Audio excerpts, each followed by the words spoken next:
And welcome back to the Couch Potato Queens, the podcast where the cloaks are dramatic, the banishments are personal, and the side eyes are Olympic level. I am your host tonight, Mackenzie, and tonight I'm joined by my co-host and co-conspirator, Joseph.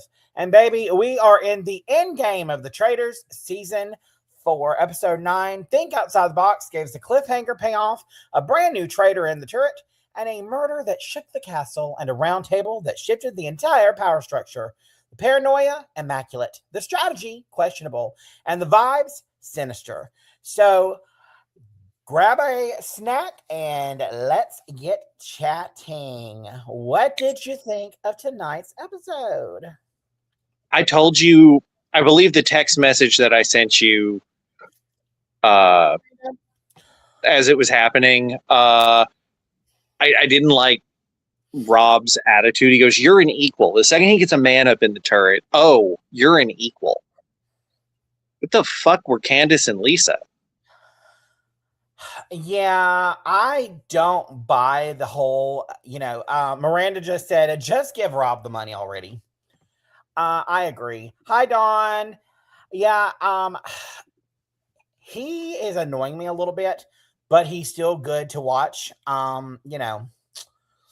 Mama like watching Daddy on TV, but We've never had a real villain as a traitor. Normally, it's we're rooting for them, but they're still kind of like heroic. It's the am I going to get caught? I don't want to get caught. Whether it was Phaedra or whether it was Danielle or Brittany, Sari. These are all people who got hero edits as traitors, and they're giving Rob a villain edit, which is a little unusual. Yeah. But I have to say, he's playing a smart game. Like up until the Jack in the Box, like a lot of it, but it's smart. Up until the Jack in the Boxes, absolutely, 100% smart game. But I mean, also the Jack in the Boxes. I mean, that threw a pretty big spotlight on Tara and Johnny. And after tonight's roundtable, I think we're going to have a Tara and Johnny. Like, I think it's going to be a fight for the two of them to, and I think they don't care who they're going to just, one of those are going to be voted next time. The problem I have is the short list. Yeah. It's, you put up a pair that has heat, which is dumb. You never put up a pair that has heat. If you're going to put up a traitor or someone that you want to frame as a traitor, you don't put up a pair that has heat because you can't get rid of them. You've limited your options. Yep. Then they put up. Said, I am Team Faithful now. And Dawn also said, I called it last week with Eric. He's fumbling. Yeah, he's fumbling it hard. Like, just completely fumbled the bag. The only hope that Tara and Johnny have right now at this moment is if he continues fumbling it next week and Kristen just goes after him and chops his head off. She's already suspicious of him. Which will point immediately to Rob because they know that there have been 3 exposed traitors. Who does Eric recruit would be the thing in their mind because they're going to think that Eric was the original traitor and Rob's the recruit. That's why I don't like this short list because if you get rid of Kristen, like Eric goes and then the spotlight is squarely on Rob. And if you get rid of Natalie, Kristen is probably upset about it. Yeah. And she's going to think, they're going to think, why would Johnny get rid of the one person who believed him, who made the rally this late in the game? Because you keep your allies. I think this is their last murder. I'm almost positive. There are 8 of them left. Tonight will be 7 and then 6. You can't take it to 5 without a banishment and a murder. So this is their last murder. Because the finale always has 5 people. Yeah. Dawn asked, is Natalie the one murdered? I think Natalie is the one murdered. I think there was too many people that heard Kristen, going after Eric. So I don't think that they can go after her without it putting some paint on, or painting a target on his back. I don't, if they go after Tara or Johnny, that would be stupid. Because after they just said what they said and, we're best friends, kumbaya, I don't see them going after either of those two. They're going to leave them in as a shield so people will go after them in the next round. But I think we still have another murder because won't it be, is this next episode going to be the last time that we know who was banished at the round table?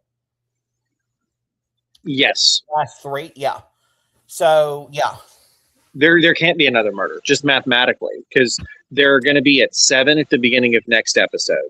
They're going to banish down to 6, and we still have 2 more real episodes. We still have 2 more round tables before the finale. Handy dandy graphic. So we got 1, 2, 3, 4, 5, 6, 7, 8. Yeah, we're going down to 7 tonight after this episode. Yep. They're going to banish 1, which will bring it down to 6. They can't murder again because most banishment would put them down to 4. There's always 2 banishments in the last episode. Okay. The final episode is there's a final round table after the mission, and then there is the fire of truth. Yeah, and given that's the 4 that they have, and they have to pick from one of those 4 to be able to banish. I don't see. I think, yeah. You know who I think goes? Who? Honestly, if they murder Natalie, Kristen goes. And if they murder Kristen, Eric goes. I think if they murder Natalie, Eric's going to make a big deal about what was said about, or someone's going to make a big deal, probably Mark, about what was said about, well, if I turn up murdered, it's Eric and blah, blah, blah. And they're going to start a fight. And Rob's going to use that dagger, and it's going to be to defend Eric. It is going to be to defend Eric against Kristen, and they're going to get rid of Kristen. Which screws them further because that's still. It looks like daggers will be used next week because, they brought that up and they teased that again in the next week's episode. So. And then it's just a game of probabilities because it's from that point on, the season becomes very, very predictable. They can't murder again mathematically. So then after Kristen gets banished, let's say Kristen gets banished, she shows up. She's the last one to reveal, or she reveals she's a faithful.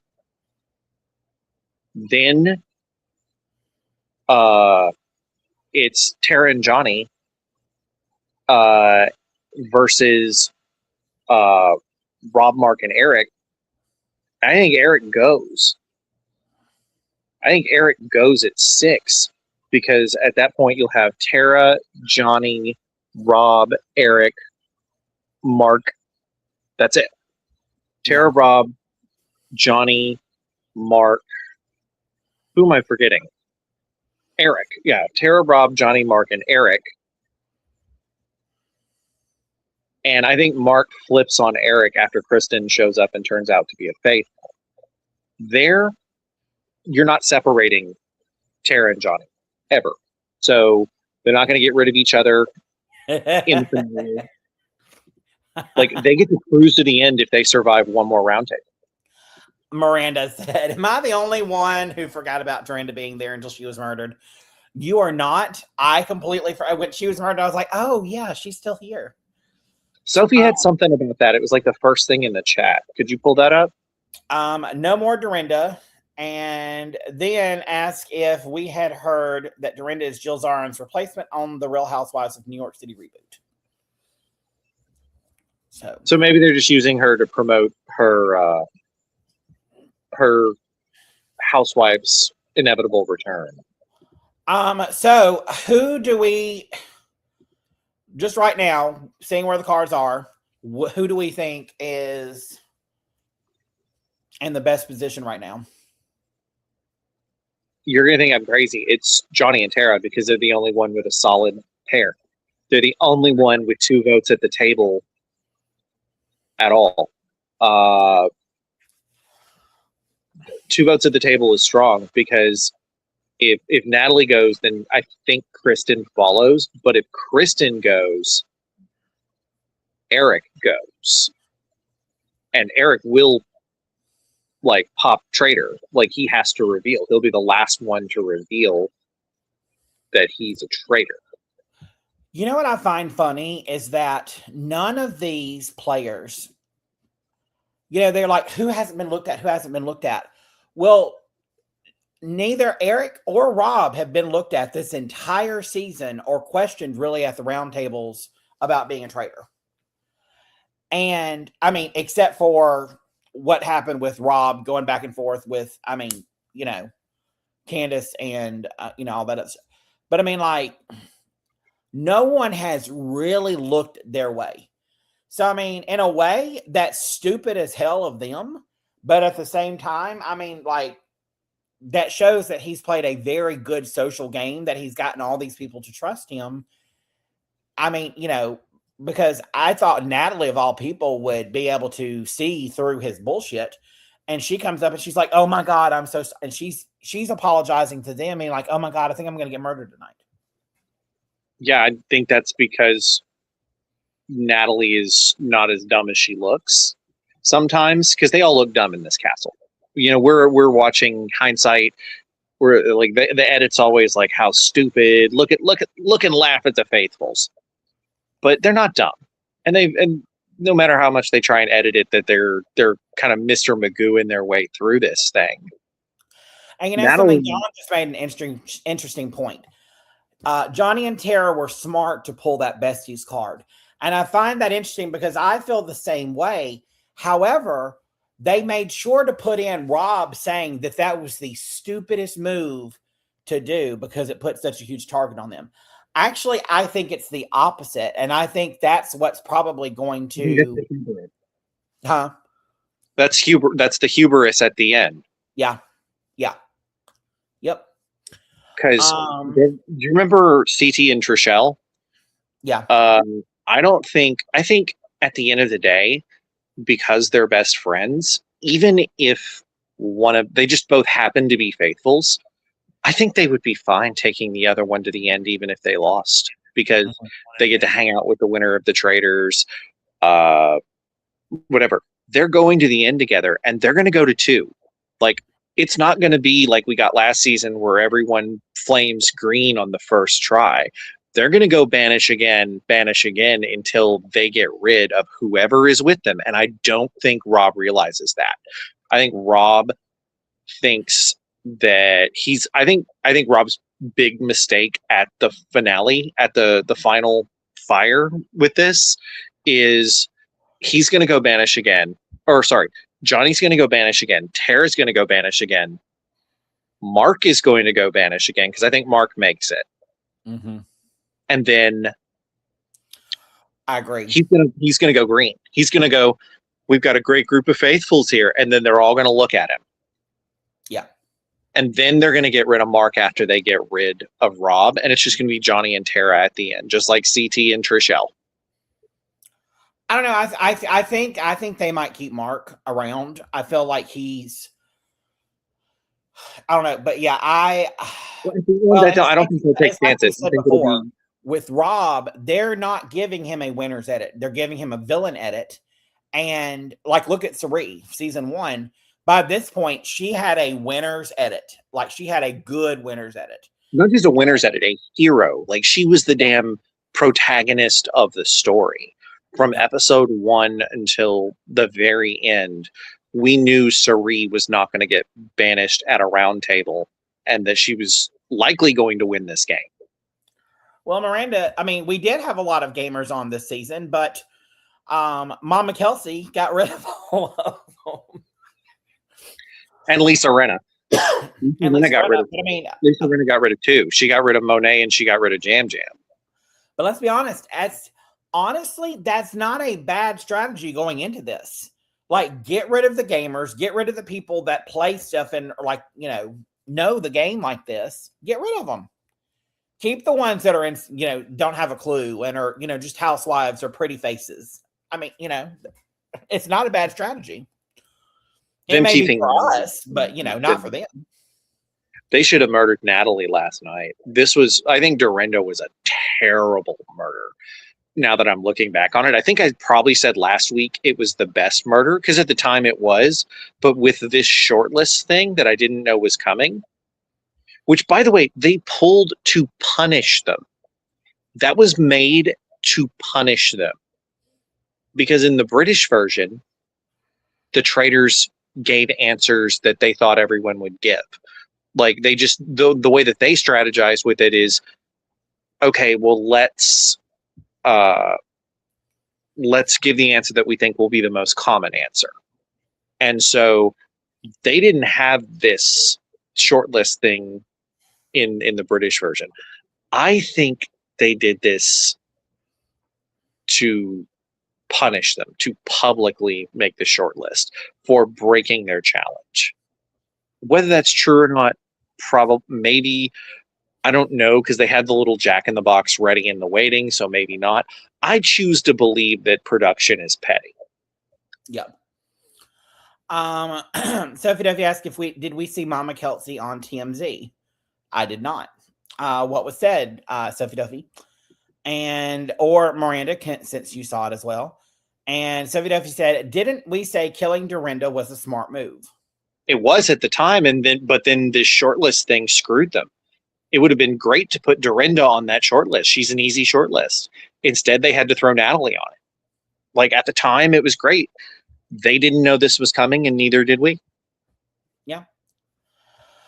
Yeah, it's going to keep us on the edge of our seats for sure. But I just don't see the traitors turning on Tara or Johnny anytime soon, because keeping them in as long as possible is going to be a shield for them. And I think that's how Rob's going to look at it, because he's looking at that. What they did is stupid, Let's see. Dawn said, what I don't like is that they threw the money away that's supposed to be for charity. Am I wrong? The money that's won on this, the Traitors of this, does not go to charity. Only the UK version goes to charity. The US version, it goes right to their pockets. And Rob lives in a trailer. He needs that money. Like, Rob lives in a snake shack in Alabama with no Wi-Fi. But he purposely lives like that. He does not want, anything else. I mean, and it's not like he doesn't have money from all the reality stuff he's done. I didn't say he wanted it. I said he needs it. Like, he needs it. Like, get a little bit of the taste for that money. And I would climb in. I would ride his snake all day long, every day. Have you seen like all of the collabs that have been done with who was it? Sonic? Sonic did a collab with Rob and with Lisa. Lisa got one too. And they just did another one for a different show. I can't remember what it is, but like, they know their brand. Like, and Taco Bell's doing stuff with Carolyn. They've probably made more money off this show than the prize money is even worth, all of them. Like, they're going to be fine. If you win, if you lose. Like, Johnny and Tara are collecting the bag at the Winter Olympics, watching Ilya Malinin do 7 quads in a program. Bolt Corpse asked, did we see Rob rubbing Mora's leg?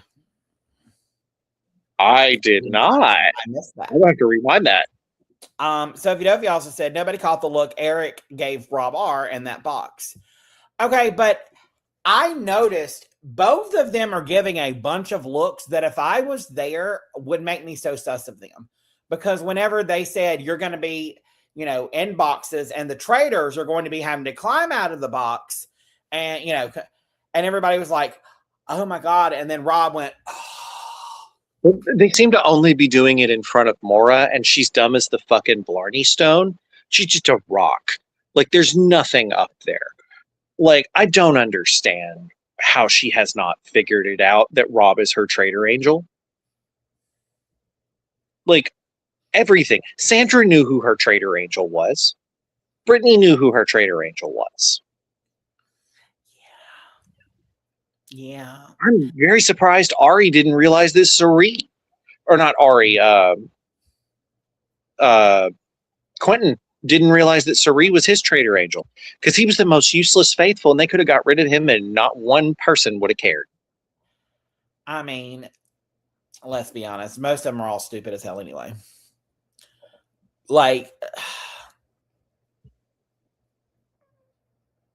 I don't know. What I wish they were doing is pulling, like, I want some shield energy like we had in season 1. I want them to go into, the secret room or whatever and pull shields. And I want it to be more of a secretive thing. Well, now they've realized what a risk that was, I think, because if the traitors miss every time, you don't have a show if you can't murder people.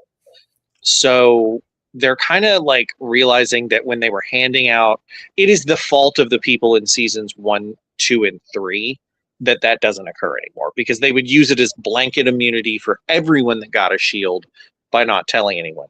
So that's why like just about every shield has been public. They've had one hidden shield this entire season. Yeah. I don't know. I enjoy that more because it's more of a risk. And I actually enjoy when the traitors aren't able to kill because it's funny as hell. I do too. Like when Dan missed, that was the funniest fucking thing ever when Dan missed and then went home right away. Like, Dan, poor Dan. Poor Dan. that does not take anything away from Dan's Big Brother abilities. Dan is a crazy good Big Brother player. It's not the same game. Yep. But yeah, so who do y'all think in the chat who is getting murdered? Who is getting murdered? Do we think it is Ra or Tara? Do we think it is Johnny? Do we think it is Kristen? Or do we think it is Natalie? Now Dan is a Twitch streamer. Alan called Danielle the worst traitor ever. Miranda thinks it's going to be Natalie. Dawn is also saying Natalie.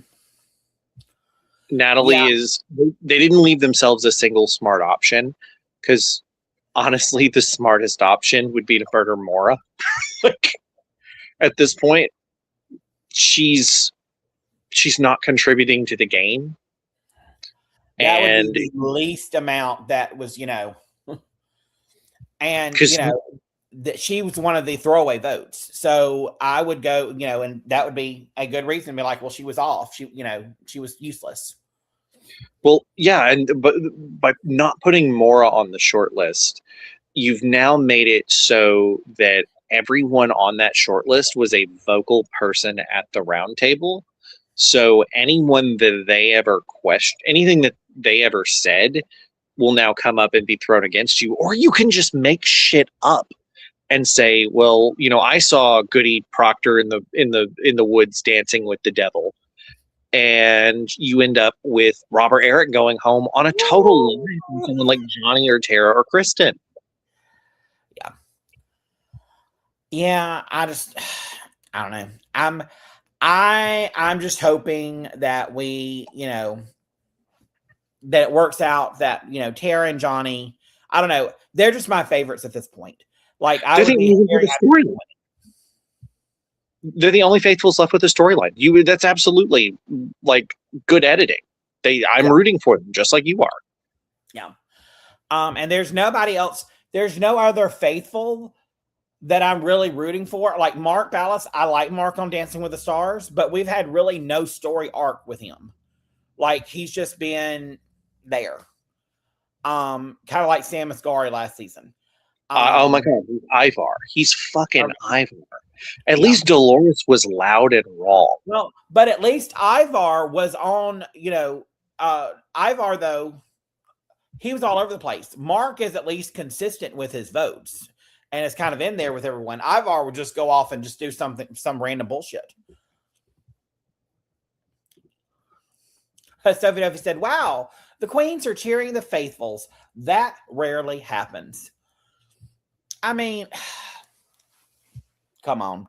I mean, it's not so much that I'm cheering it on. I'm always going to be for a traitor to win the game because I just enjoy that a little bit more.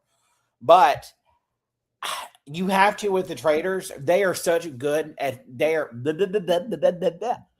so good at the editing and their producing of the show that you can tell kind of where things are heading based off of how the edit is. They are giving us someone to root for. I don't think they're going to yank that away from us tomorrow. That's why my tagline right now is Chekhov's ice skates. I said they're putting this Johnny thing out on the table with Johnny and Tara. They're putting this we control the table with X amount of votes, and I think we're getting there. Dakota will be proud of you, Queens, for cheering on the faithfuls. Hey, don't let Dakota fool you. She was all Team Traitors a couple of seasons too. And right now she's Team Traitor because that's one of her, her recruits. That's Daddy Rob. But yeah,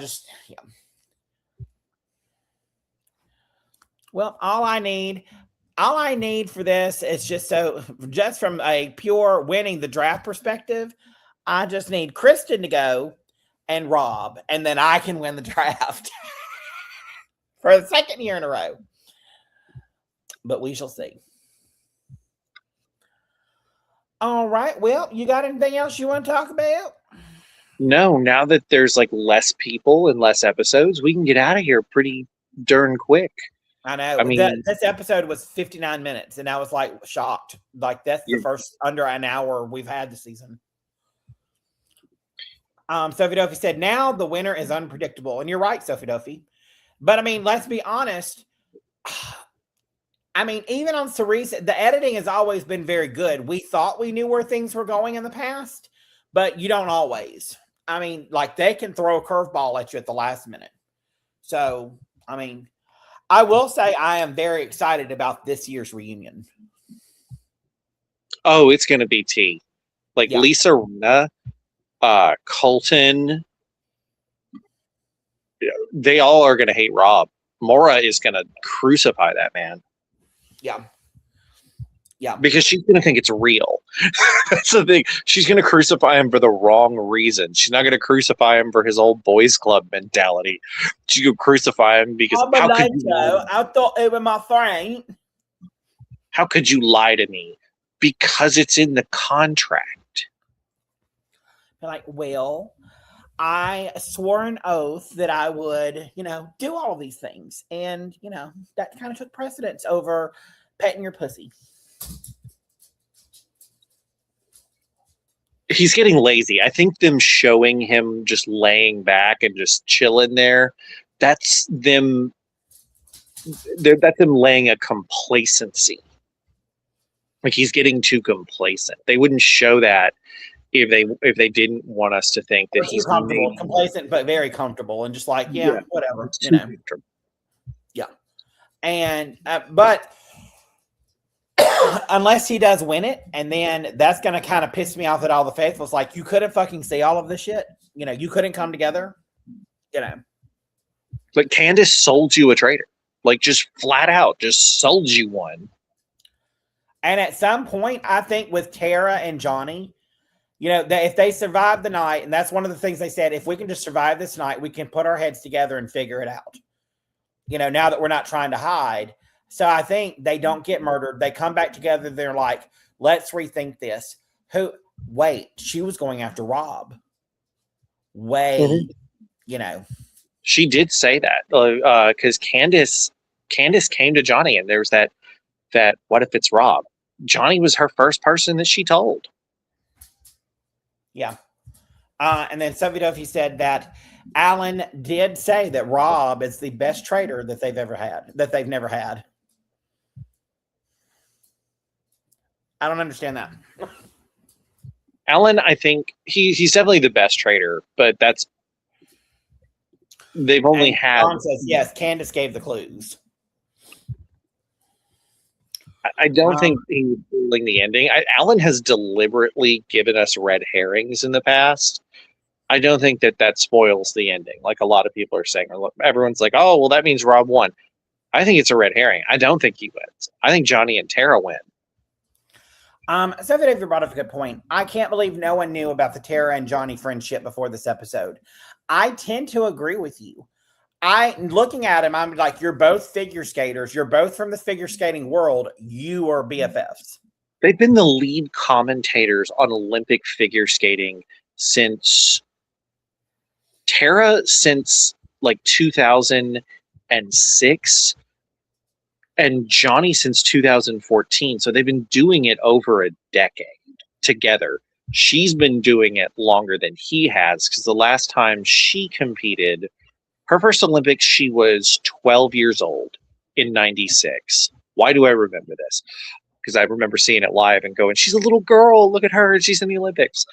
So that means that she would have had an Olympic career it was 90.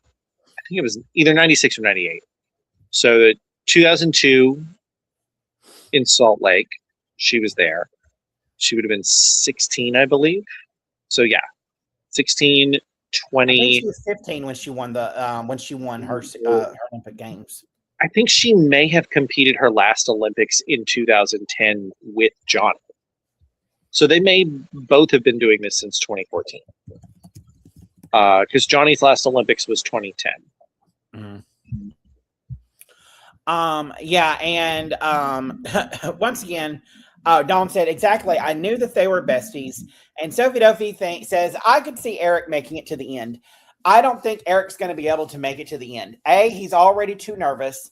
And if something happens to Rob, then he is going to be the sole traitor, and he is not going to know how to act. He's going to give himself away. He's already about to give himself away, and he's only been a traitor for less than 24 hours.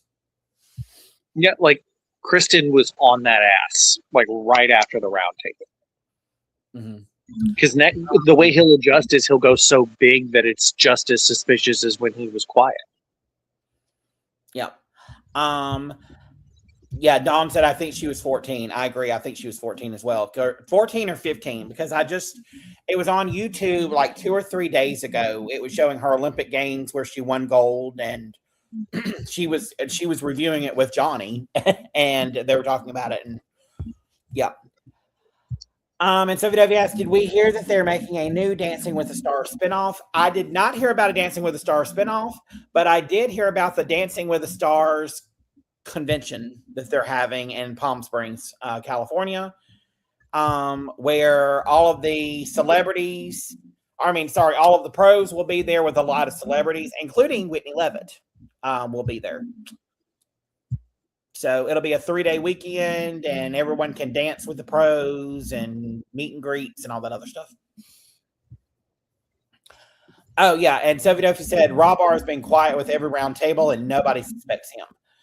Yeah, but I think that's about to bite him in the ass just because of the edit that he's receiving.